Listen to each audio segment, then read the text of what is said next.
Chanel just launched a skincare line, and what the f is going on in 2022? As if the advent calendar for $800 for like stickers, fake tattoos, plastic trinkets, and sample size beauty wasn't bad enough. Chanel really just wanted to take it the next level with apparently a skincare line that they're calling holistic and revolutionary. And we need to talk about this because not only does the skincare look overpriced, but we're also going to speak about the history of Chanel, a secret Nazi spy, how she came from a life of riches and turned that into luxury, and why the Chanel luxury brand is not even made for millionaires or for the rich. It's made for the middle class that wants to look rich, and how all of this ties back into what they are putting in these little glass bottles. Let's talk about it because we understand that skincare has been having a moment. We see a bunch of celebrity skincare lines coming out, and what do we know? The fashion houses just have to jump on the wagon. Elle magazine just published an article kind of speaking about this and how it is revolutionary, speaking about how Chanel originated from a holistic and luxury approach,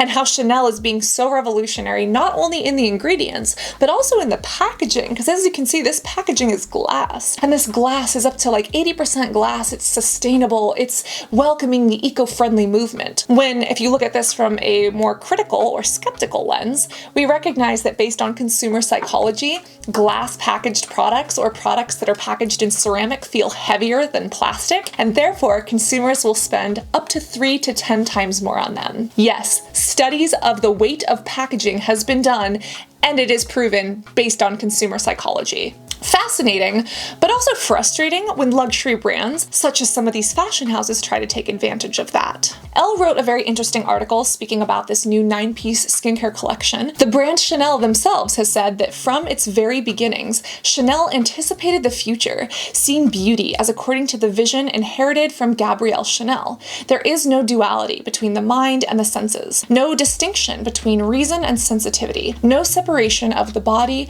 and the emotions. And let's rewind to that reason and sensitivity, because yes, if you're going to spend $800 on a luxury skincare routine that really isn't that phenomenal, yeah, there's no reasoning or sensitivity in any of that, in my personal opinion. But before we look at this flower that they're promoting on social media that's actually very commonly used and related to green tea leaves, which we're going to talk about in just a second, we have to understand how Chanel, the fashion designer, actually got here, because most people don't know the story of Gabrielle, aka Coco Chanel. Yes, she revolutionized fashion. She's the creator of the little black dress. She's one of the reasons that tanning became popular. She is a trendsetter, and people would follow her lead. But a lot of people don't know the dark underpinnings of her past. How she was a Nazi spy, how she was deeply anti-Semitic, how she had multiple affairs to get where she was in the fashion industry, and how she laid off her workers specifically so she didn't have to pay them livable wages or provide them with workable hours. The history of Chanel is dark and twisted, and what does the actual upper level management at these fashion houses want to do? Well, they want to keep it hush hush, and they've tried until the French actually released Nazi and World War II era documents exposing Agent F7124. Yes, Coco Chanel, aka Gabrielle Chanel, who was actually a Nazi spy. Coco Chanel was actually a nickname that this designer got later in life. She was born Gabrielle Chanel back in 1883. She was born to a family with 2 brothers and 2 sisters, and her mom was a laundry woman. I believe she worked at a laundromat, and her father really wasn't there. He worked in textiles or in clothing, kind of selling and pawning them off, but he was kind of a nomad and he was often gone. And outside of her 4 siblings, she also had another younger brother that died in infancy. When she was 11, her mother passed away from those pregnancy complications. Now, when this happened, the father was not able to care for young Gabrielle and her siblings inside of this rundown lodge-like hut on the outskirts of France. So Gabrielle and her siblings were actually sent to an orphanage. It was at the orphanage where Gabrielle learned to sew, and she also learned to sing. And by the time she turned 18, she had a talent for sewing and a talent for singing, and she knew how to use her looks to get what she wanted. Specifically, she was a performer, and she would perform for very high-ranking aristocrats and military men, some of which she ended up having affairs with. As a performer at the time, one of her favorite songs to sing was "Who Has Seen Coco?" that she would perform for these military men and high-ranking officials, and it's rumored that that is where she actually got her name, Coco Chanel. She ended up going to Vichy in France, which Vichy, do you recognize the Vichy brand? Yes, we're talking about that Vichy. Vichy is actually a spa town, and there were lots of opera halls there. And Chanel went to perform and to sing. And while her charm and appearance were really great, her singing voice was not all that, and it didn't end up working out. So after a few years, she decided to do something different and actually ended up having an affair with a Mr. Bankson at age 23. Mr. Bankson was a textile heir. He was very, very rich, very, very well connected, and very, very married. And she had a long-standing affair with this man. He would shower her in luxury jewelry, in pearls, in diamonds, in clothing, etc. And she really got a taste of the nice life. And it was at this time that she actually learned how to create hats and become a milliner. But it wasn't just this cavalry officer, Mr. Balan, that was spoiling her. It was also his good friend Arthur that Coco Chanel was also having an affair with. Arthur Capel was a captain who also spoiled Coco Chanel, and in her later years she was quoted as saying, "Two gentlemen were outbidding for my hot little body," and that they were. Arthur ended up getting her an apartment in Paris and helping her start her first boutique, where she became a licensed milliner, again selling these hats, selling clothing and perfume. Arthur really was her first love. He helped her start this business. But again, this was an affair, and Arthur ended up getting married to another woman, even though the affair continued until he later died in a car crash. Coco Chanel created Chanel No. 5, this iconic perfume that is still with us today. And rumors say that she actually created that off of Arthur's whiskey flask because she thought it was so beautiful and thought that it had to be recreated in a tiny little glass form. Now, one of the issues in Chanel's eyes was that although she was creating perfume and these hats and yes, fashion, other people had their hands in it, or other people were directors or part owners. And based on the religion of some of those people, she and her anti-Semitic views started to have reservations about that. But this was the time between World War I and World War II. Pre-World War I in the Victorian era, women had to wear these tight corsets, they had to wear these big dresses, and they were very cumbersome and difficult to wear. Whereas Chanel's line was new, it was chic, it was sporty and casual. They were these nice angled jackets, jewelry and brooches, as well as tight-fitted skirts that just looked wonderful. And of course, these little black dresses. It was a new era for fashion that she was helping to pioneer. But in 1936, just a few years before World War II, there were already some concerns, specifically how Chanel was treating her workers. There was a French general labor strike of 1936, where a bunch of workers literally went on strike to get livable wages and livable hours, which, shocking, is still something that is a major concern around the world that we are dealing with today. But it wasn't until World War II, when Nazi Germany came in, that Chanel decided to shut down her stores, saying that the war is here, this is no time to be thinking about fashion, when in reality she was laying off 4,000 workers. Those same workers that were trying to strike for better working conditions and pay. Now, interestingly, when her boutique shut down and when Nazi Germany started to move in, Coco Chanel actually started living at the Ritz, the same Ritz that Nazi Germany military had their headquarters, and she started to get very close with some high-ranking officials there. People who spoke about Coco Chanel at the time said that it was no secret that she was very anti-Semitic, but specifically when Nazi Germany came into France, a lot of the Nazis were taking over Jewish businesses. They were pushing people out and again, committing atrocities and war crimes that we all know of.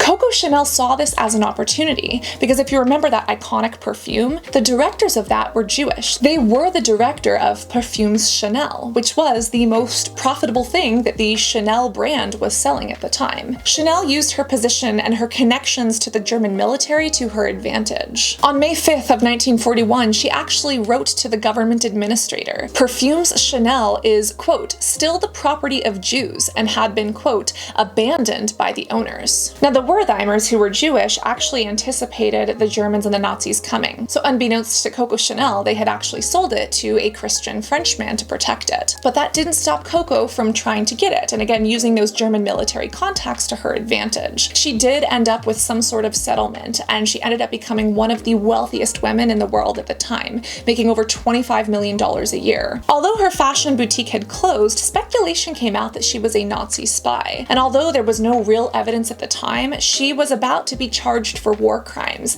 And yes, she had romantic relations with many of the high-ranking German officials, especially a very specific Baron Hans Gunther von Dinklage. I think it's Dinklage?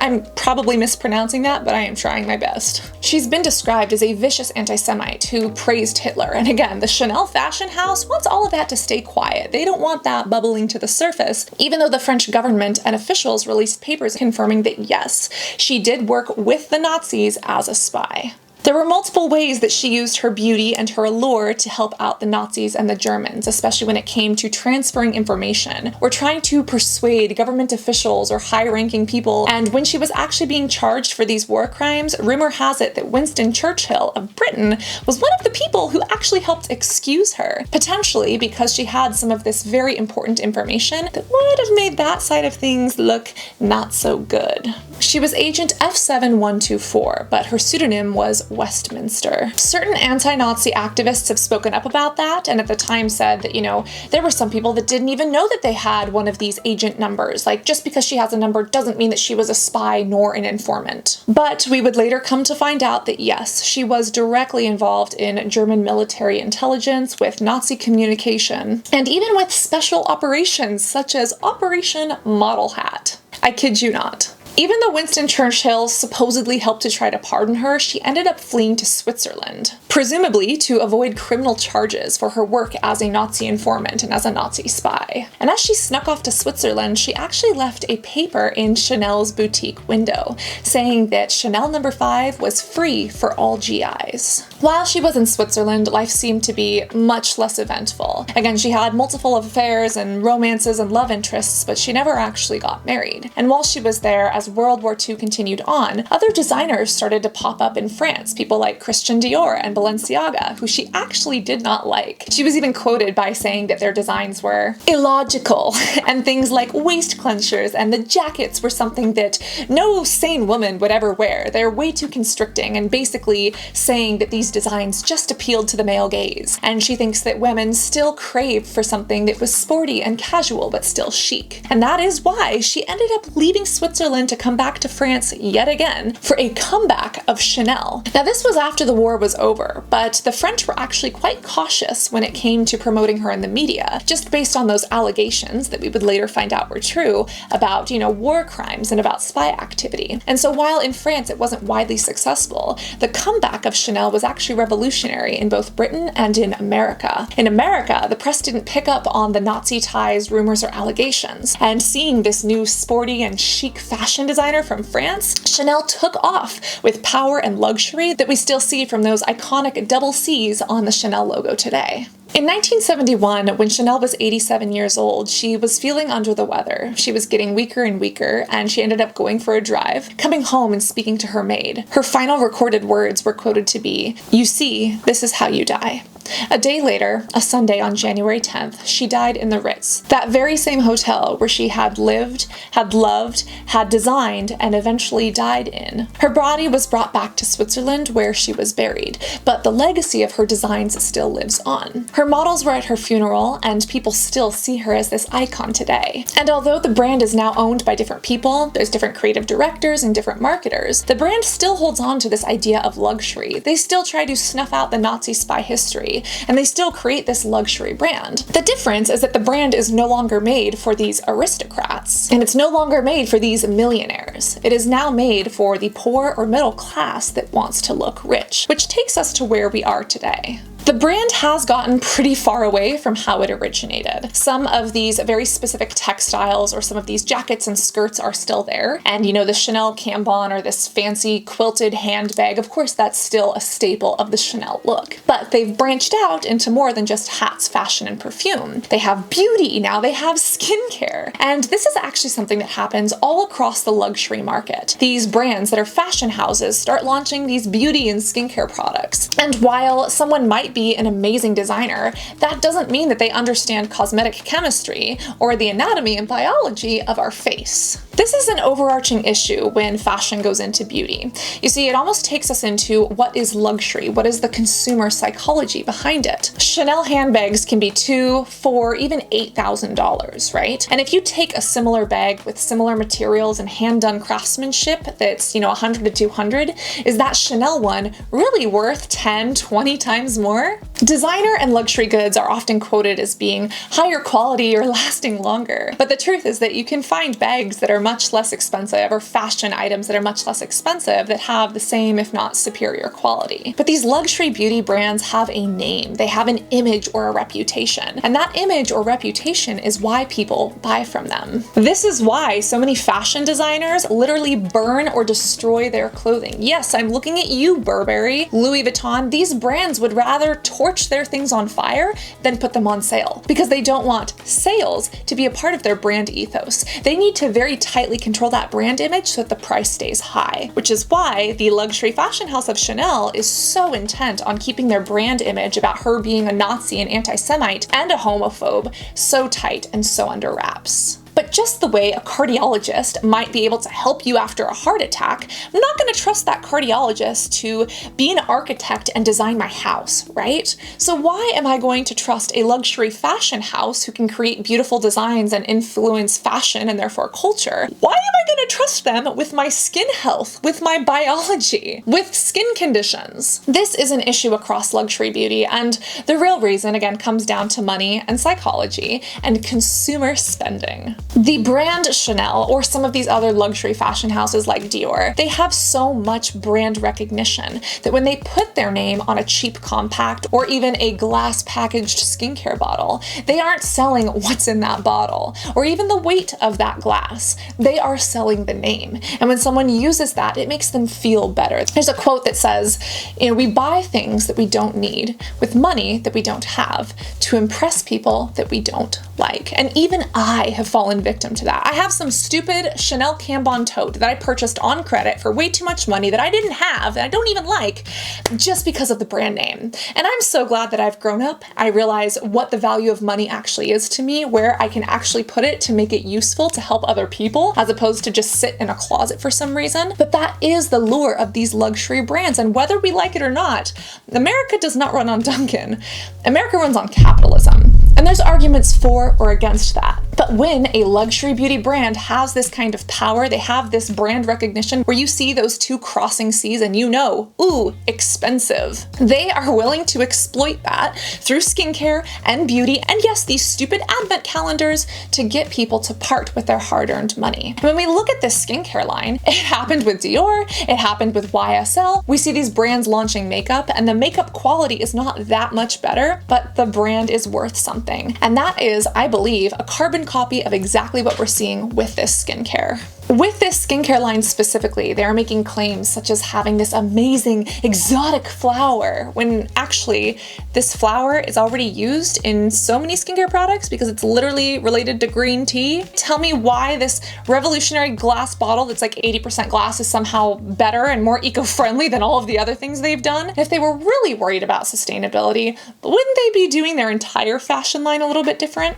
But even before we dig into the ingredients, just by looking at this, Chanel and these other luxury brands are not selling to the millionaires. They're not selling to the wealthy. They are selling to the poor and middle class that want to appear wealthy. And when you hold up a $110 luxury skincare item for someone who doesn't know better, for someone who doesn't understand those ingredients, yeah, this could give you a really nice placebo effect or a really nice confidence boost, even if it is digging a hole in someone's wallet. When we look at Chanel's launch for this skincare line, it's all over their website, but it's also on their Instagram. There's specifically this beautiful flower, and this is a camellia. Now they're saying that this is amazing and they clinically tested it and this is the powerhouse behind their new skincare line, but they failed to mention that this is related to one of the most common ingredients that we always see, green tea, which is Camellia sinensis. Now you've probably heard heard me talk about this ingredient a million times. I call it Camilla sensis. The reason why is because when I was first learning about, green tea and the antioxidant properties of this ingredient 10 years ago, I read it as Camilla sensis because high dyslexia.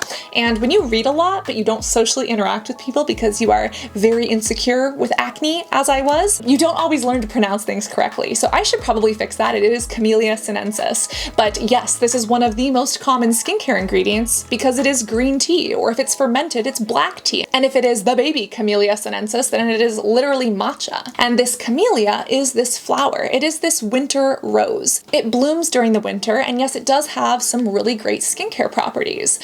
But what makes this so amazing that Chanel is able to package it in a little glass bottle and charge us $80 to $140? Especially when there are so many other lines that are literally using the same exact ingredients for much less expensive. When we open up the website, there is no denying that the packaging is beautiful. The imagery is gorgeous. We have this beautiful red camellia and it is stunning. It is alluring. But what in this makes it worth the prices that they are charging? As we scroll down, it does say, number 1, de Chanel, beauty ahead of time. The intelligence of nature is unsurpassable, and it has always influences the house's vision of beauty. This intelligence is also what led to the creation of number 1 de Chanel, a new generation of eco-responsible formulas featuring skincare, makeup, and a fragrance mist. At the heart of this holistic anti-aging line is the unique, revitalizing flower of the red camellia extract. Again, speaking of the intelligence that led to the skincare line, are we talking about the Nazi intelligence that, Coco Chanel helped with, back in the 1939, 1941? Yeah, okay. And again, you scroll down, it says this key ingredient, the camellia, is the one that's in this, but tell me what makes this so different from all of the other brands that have already been using this for much longer and at less expensive prices. You can even explore the lab where they take you to this exotic open laboratory, which is basically a large farm, 40 hectares of land devoted mainly to camellias. Now that sounds nice, but what merits $120 for this? They say that this open lab is based on the principles of archaeology and agroforestry in order to preserve local biodiversity. And while that is fantastic, I'm still not understanding how this is so different or what makes this worth the money, worth the price, or so unique, other than the fact that they have slapped their luxury name on it. They specifically speak about the farming practices, about some of the research, and I will say it looks like they actually did some tests on this. That is nice. It looks like they only tested it on women, so how will this work on men? But one of the dirty secrets of the medical industry is that most medical studies are done on Caucasian men. So people of color or women are often left out of those medical studies, meaning that a lot of the medical averages or the norms that we have for things like blood work or on medication dosing were originally done on men, which could lead to skewed results. So in this case, are the studies that important? No, it's actually quite nice that they did them. There's actually a leg of credibility there that many other luxury brands and fashion houses don't have, but I'm still not understanding why it makes this number 1 revitalizing fragrance mist worth $110. And again, they're calling this anti-aging, they're calling this holistic, they're saying it's safe for sensitive skin. Let's open up some of the ingredients, shall we? Because I want to understand if it's safe for sensitive skin. Are you saying that you're going to leave out the fragrance? This number 1 Chanel Revitalizing Serum is $160 for 1.7 fluid ounces. $160 for 1 month, if even, of a little bit of a serum. Now, at least they tested it. They're saying that, it helps with the 5 signs of aging. Immediately after application, pores are visibly reduced by 11%. After 1 month, wrinkles appear 24% diminished. Elasticity is improved by 17% and the complexion appears 17% more radiant. Now, this was done on a clinical evaluation of 32 women immediately after use, and on 29 women after 1 month of use. And my question is, what are they comparing it to? Again, if you're comparing this to something like dish soap, yeah, I would imagine there's a lot of benefit. But if you're comparing this expensive luxury serum to something basic but effective that you could get from CVS, you could get from Nordstrom, you could even get from Trader Joe's or from the dermatologist's office, I don't know how well this is going to stack up. When we look at the ingredients, of course they want to tell us the key ingredients, but I'm going to go over and ask for more details because I want to see all of the ingredients. Now, what's interesting is that when I go to the list of ingredients, I say more details. List of ingredients, cannot be clicked. It specifically says, please be aware that the ingredient lists may change or vary from time to time. To confirm that a Chanel product is suitable for your personal use, please consult the list of ingredients that is included on our product packaging. Well, they're not showing me the ingredients. And I understand that at the time of filming this launched today, it even says error, source not supported. So I get that that is happening, but I want to see the ingredients, and because Chanel is not cruelty free and a lot of their products are not vegan, I won't be purchasing this. And I am speculating that a lot of these products have a high amount of fragrance because that is normally what is associated with luxury, and fragrance can be very soothing. It can be a very essential part of skincare. But for sensitive skin, for holistic skin, I'm just not understanding how this is matching up. And even Chanel is saying that, you know, they're 80% glass and so eco-friendly. Then get rid of the plastic cap. Then get rid of this stupid advent calendar. If you actually wanted to be eco-friendly, then be eco-friendly. Don't just parade around here with this, you know, eco-conscious consumerism while you charge people $160 for a serum. There's also a smoothing, plumping moisturizer that, quote, provides comfort for $110 for 1.76 ounces. And they call it a velvety face cream with red camellia extract and red camellia oil that visibly smooths the appearance of wrinkles and leaves skin feeling soft with a youthful glow.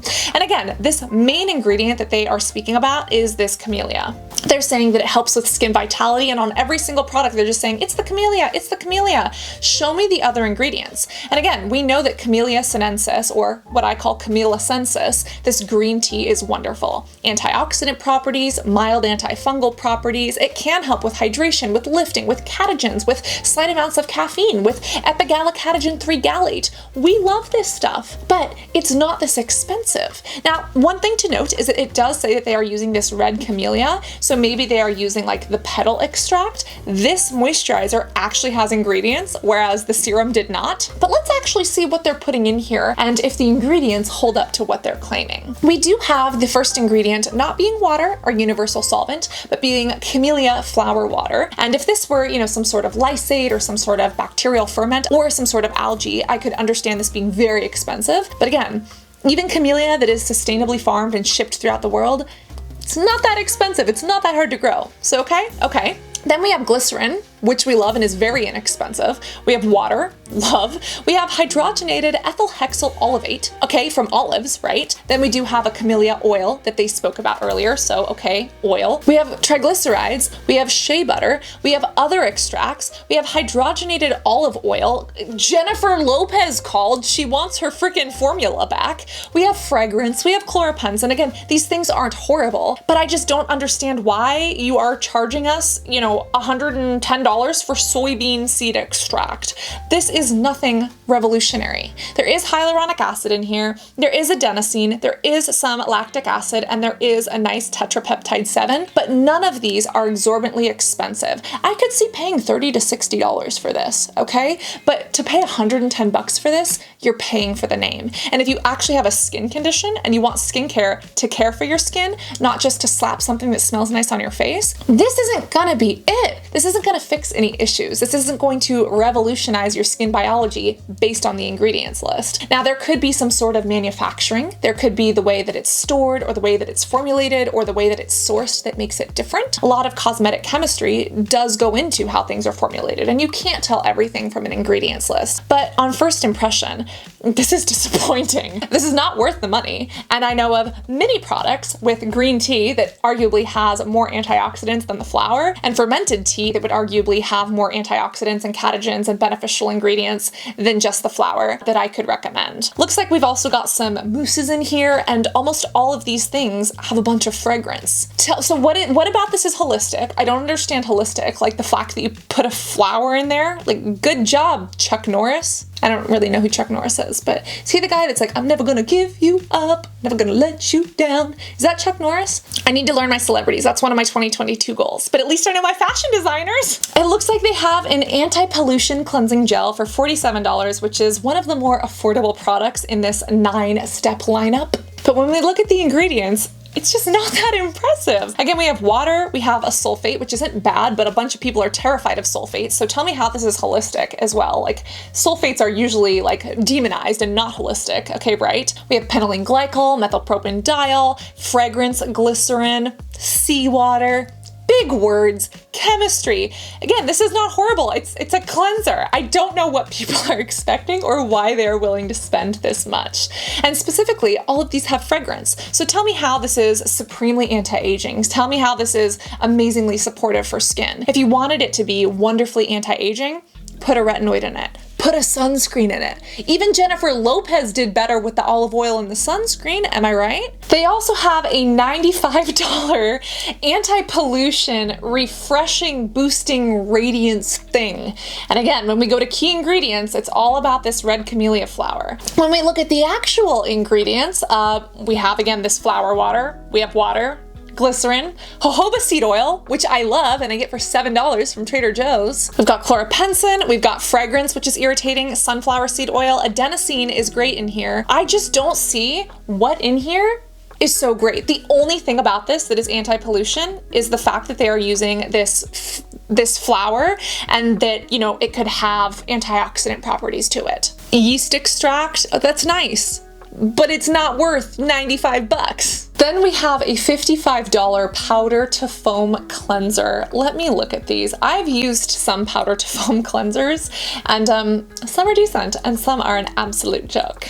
Upon contact with water, it foams and then it amazingly hydrates. It says that it's this amazing powder to foam cleanser that when it touches water, it amazingly foams up. And the ingredients back this up, you know it will, but it's not revolutionary. This is rice starch, which you can get from the Dermalogica Daily Microfoliant, you know, for a much better formula at a much better price and a much better size. We have some different glutamates. We have some sodium chloride, aka literal table salt.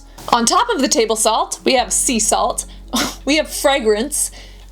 I just don't see why this is so expensive. There are other things like the lotion, more moisturizers. There's 9 products total, but you are paying for the Chanel name. And if you have the money and if you want to do that, then fine. But if you are someone who is literally spending money on things that you don't even know if you like, with money that maybe we don't have, to impress people that we don't like, why are we doing it? So many people purchase these things just to show them off on social media, just to be like the celebrity in the Vogue or the Harper's Bazaar skincare routine. And when I look at all of this, I'm just like, why? No, even the legacy of Chanel is something that once I found out about it, I no longer wanted to support. And I get that, you know, Coco Chanel as a person is different than the line and it's different then than what it is now. But based on all of this and based on that money and where that money could go, and based on the ingredients and that not doing things for my routine, there is a host of luxury products, such as some of these from Perricone MD and Ranvat, that are actually made by badass female scientists and by actual doctors that have actual ingredients that actually work, that are worth the $135 for a saffron serum. Did you know that saffron could be up to $5,000 a pound? That is a flower that is actually worth it. I would buy this only to try it for you. And because it's not cruelty-free, it's not within my morals and values, it's not something I'm going to do. And if we need a deep dive on Coco Chanel, the truth behind Chanel, or even, you know, why luxury is not made for the rich, but it's made for the middle class who want to look rich, I would love to dive into those stories and the psychology behind that consumerism of luxury beauty. Let me know in the comments, because like a genie in a not number 5 Chanel perfume bottle, your wish is my command. Always remember to be beautiful both inside and out, and I cannot wait to see you in this next video. Love you guys. Bye.